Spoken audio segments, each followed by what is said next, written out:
Hello guys, তোমরা সবাই কেমন আছো? আশা করি ভালো আছো। তো আমিও ভালো আছি। তো তাড়াতাড়ি আমি আমার স্বপ্নটা পূরণ করতে পেরেছি। তো দেখো, আমাদের এই গাড়িটা কিছু অল্পতার জন্য আমরা এই গাড়িটার ছাড়টা দিতে পারিনি। তো জাস্ট কালকে থেকেই আমাদের এই ছাদ ঢালাইয়ের কাজ শুরু হয়ে যাবে, মিস্ত্রি চলে আসবে, খুব আনন্দ। আমরা আবার এখানে চলে আসবো, আমার নতুন বাড়ি তৈরি হচ্ছে।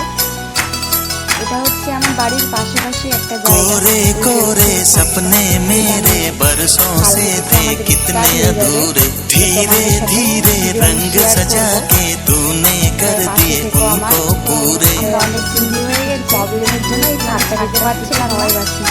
তো ফাইনালি আমাদের স্বপ্নটা পুরো वादा है वादा আমাদের এখানে चाहेंगे तुमको আমার মা আমার जीवन से ज्यादा है वादा।